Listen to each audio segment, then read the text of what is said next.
Uncle Luke celebrates Two Live Crew reclaiming music rights after legal victory over label. Uncle Luke is celebrating Two Live Crew's been awarded rights to their music after winning a lengthy legal battle with the former record label. In the Instagram video filmed outside Dade County's federal courthouse on Wednesday, October 16th, the Southern hip hop artist pioneers pioneers celebrated the group's trial victory over Lil Joe Records. I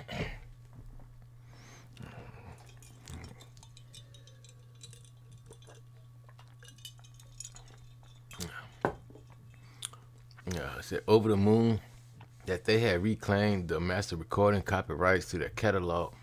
Luke said, Two Live Crew, we won. We got our stuff back from Lil Joe Weinberger. All of it, all the albums. He said, yes, they got all of it. That's great.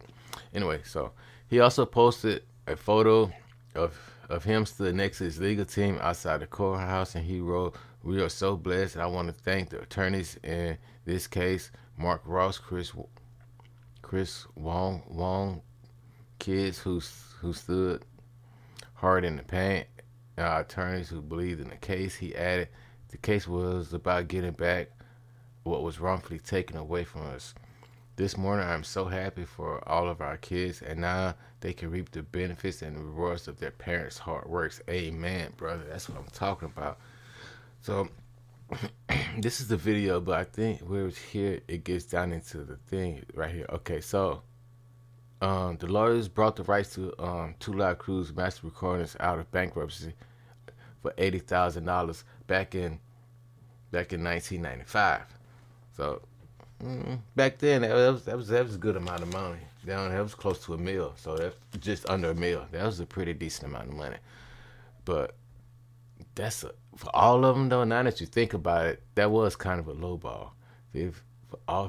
Anyway, since then he has been distributing records and collecting royalties on sales and streams until 2020, when Luke and other members of the group attempted to take back control of their publishing, citing the Copyright Act, which reversed ownership back to its creator after 35 years. I have to remember that the Copyright Act reversed ownership back to after 35 years. So if you sign over the rights to your song, your screenplay, your book, movie, or whatever, you don't get those rights back till 35 years. So, and he said Weinberger argued that the Two Live Crew had no right to terminate. It says that the Two Live Crew had no right to terminate, and that their albums were made as works for hire, meaning the group were employees of the record label. He also claimed that they signed away their rights to reclaim the copyrights when they sold him the master recordings.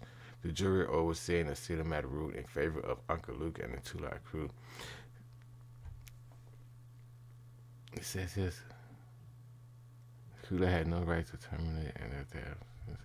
So that's something else too. You have to be careful too. This work for hire. So what that means is like while you're working for them, anything you create belongs to them. So you have to watch out for things like that in your contract. I think I want to say Disney.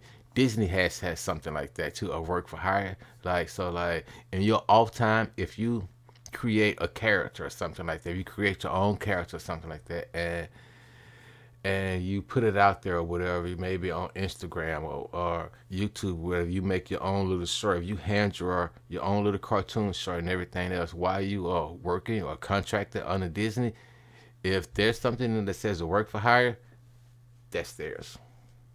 That's theirs. That's what that means. So you got to be careful and watch for stuff like that. So it says Two Live Crew are no stranger to a legal fight, as the group were arrested on obscenity charges after performing their controversial album "As Nasty as I Wanna Be," which had been made illegal to sell.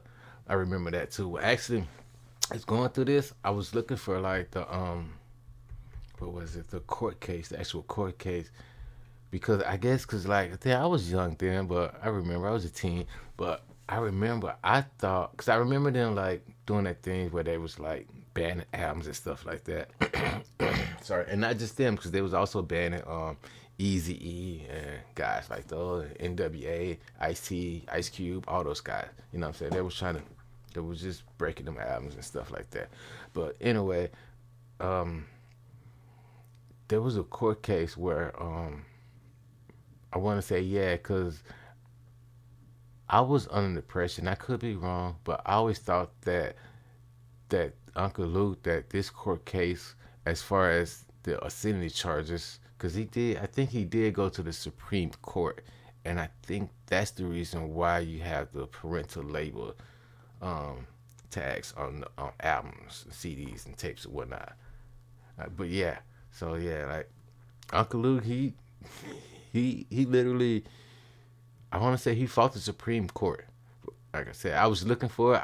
I found this one, but not the one I was actually looking for. Maybe I need to dig a little bit deeper, or maybe I'm not looking at the right what is it, legal? I'm not typing in the right legal search terms, whatever. But anyway, as regard to say, which had been the state of Florida had made it illegal for like the obscenities and stuff like that, or at least to sell. And Uncle Luke, and which by the way, you mean to tell me they wasn't selling porn back then? I know there was porn stores back then.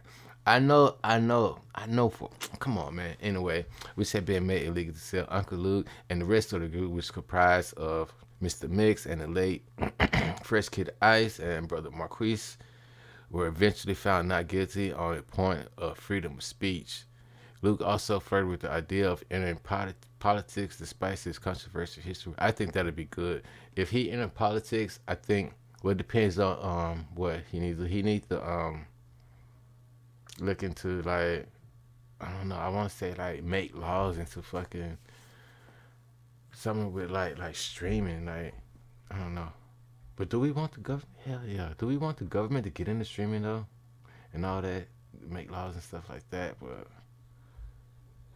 because that's another way they can just monopolize the whole situation. I don't know. I'm going off on a tangent. Sorry about that. My mind is going everywhere.